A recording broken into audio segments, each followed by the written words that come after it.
Hello, Manchester Academy, welcome back. This week on the award-winning fiction programme, it's Thriller Week, and I'm reading extracts from The Shining. Yesterday, Danny had started to tell Mr. Hallahan about his gift, which Mr. Hallahan calls The Shining. Let's find out a bit more about it today.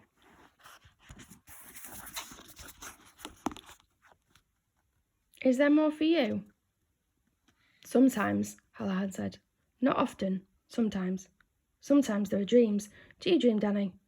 Sometimes, Danny said. I dream when I'm awake, after Tony comes.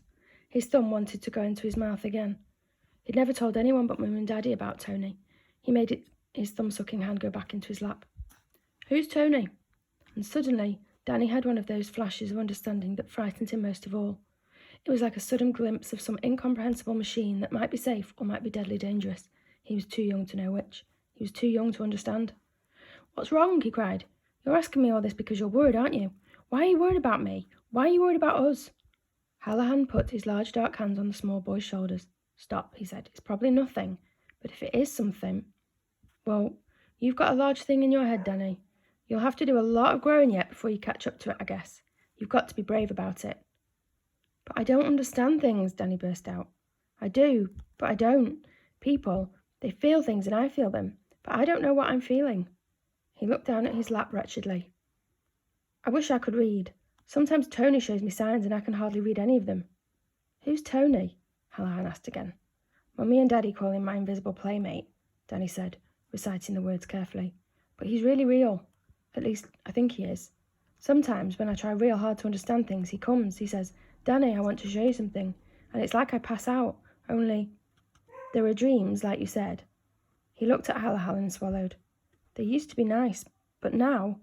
I can't remember the word for dreams that scare you and make you cry. Nightmares? Hallahan asked. Yes, that's right, nightmares. About this place? About the Overlook? Danny looked down at his thumb-sucking hand again. Yes, he whispered. Then he spoke shrilly, looking up into Hallahan's face. But I can't tell my daddy, and you can't either. He has to have this job because it's the only one Uncle Al could get for him, and he has to finish his play or he might start doing the bad thing again. And I know what that is. It's getting drunk. That's what that is. It's when he used to be always drunk, and that was the bad thing to do. He stopped, on the verge of tears. Shh, Hallahan said, and pulled Danny's face against the rough serge of his jacket. It smelt faintly of mothballs. That's all right, son. And if that thumb likes your mouth, let it go where it wants. But his face was troubled. He said, What you got, son? I call it shining on. The Bible calls it having visions, and there's scientists that call it precognition. I've read up on it, son. I've studied on it. They all mean seeing the future. Do you understand that? Danny nodded against Hallahan's coat. I remember the strongest shine I ever had that way. I'm not liable to forget. It was 1955.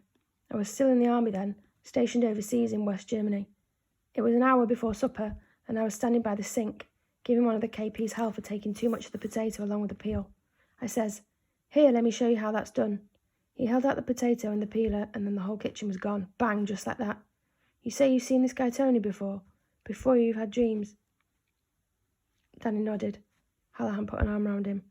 With me, it's smelling oranges. And that afternoon, I'd been smelling them and thinking nothing of it because they were on the menu for that night. We had 30 crates of Valencias. Everybody in the damn kitchen was smelling oranges that night. For a minute, it was like I just passed out, and then I heard an explosion and saw flames. There were people screaming, sirens, and I heard this hissing noise that could only be steam. Then, it seemed like I got a little closer to whatever it was and saw a railroad car off the tracks and laying on its side, with Georgia and South Carolina Railroad written on it, and I knew like a flash that my brother Carl was on that train, and it jumped the tracks and Carl was dead. Just like that. Then it was gone, and here's this scared little stupid KP in front of me still holding out that potato and the peeler. He says, Are you okay, Sarge? And I says, No, my brother's just been killed down in Georgia. And when I finally got my mum on the overseas telephone, she told me how it was. But see, boy, I already knew how it was.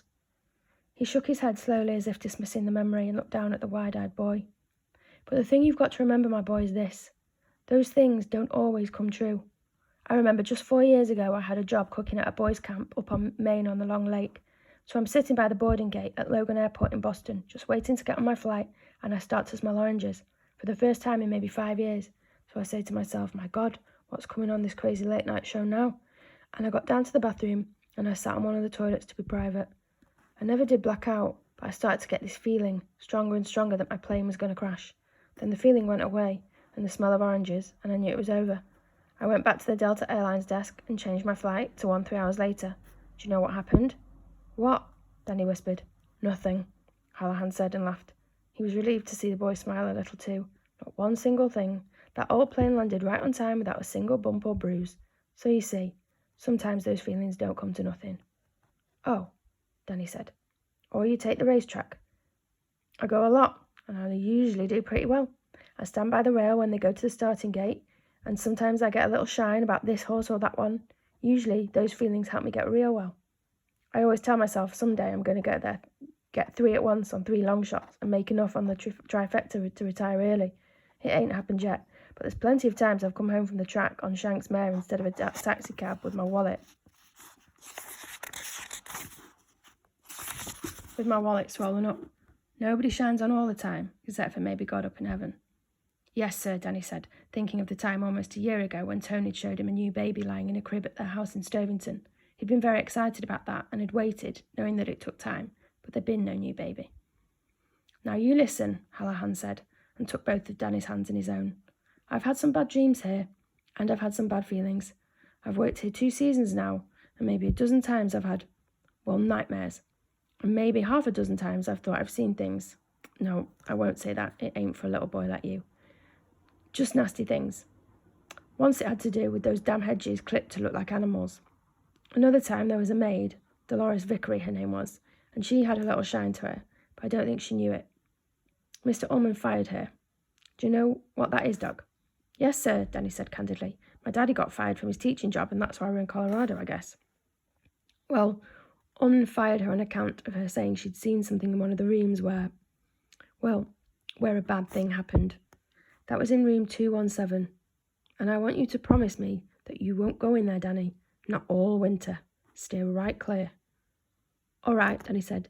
Did the maiden, did she ask you to go look? Yes, she did. And there was a bad thing in there. But I don't think it was a bad thing that could hurt anyone, Danny. That's what I'm trying to say. People who can shine can sometimes see things that are going to happen. And I think sometimes they can see things that did happen. But they're just like pictures in a book. Did you ever see a picture in a book that scared you, Danny? Yes, he said. He was thinking of Bluebeard and the picture where Bluebeard's new wife opens the door and sees all the heads. But you knew it couldn't hurt you, didn't you? Yes, Danny said, a little dubious. Well, that's how it is in this hotel. I don't know why, but it seems like all the bad things that ever happened here, there's little pieces of those things still lying around like fingernail clippings, or the boogers that somebody nasty just wiped under a chair. I don't know why it should be here. That's just bad goings on in just about every hotel in the world, I guess, and I've worked in a lot of them and had no trouble. Only here. But Danny, I don't think those things can hurt anybody. He emphasised each word in the sentence with a mild shake of the boy's shoulders. So if you see something in the hallway or a room or outside by those hedges, just look the other way, and when you look back, it'll be gone. Are you digging me? Yes, Danny said. He felt much better, soothed. He got up on his knees, kissed Hallahan's cheek, and gave him a big, hard hug. Hallahan hugged him back. When he released the boy, he asked, Your folks, they don't shine, do they? No, I don't think so. I tried them like I did you, Hallahan said. Your mama jumped the tiniest bit. I think all mothers shine a little, at least until their kids grow up enough to watch out for themselves. Your dad? Hallahan paused momentarily. He'd probed at the boy's father and he just didn't know. It wasn't like meeting someone who had the shine, or someone who definitely did not. Poking at Danny's father had been strange, as if Jack Torrance had something he was hiding, or something he was holding in so deeply submerged himself it was impossible to get to. Okay, everybody, come back tomorrow.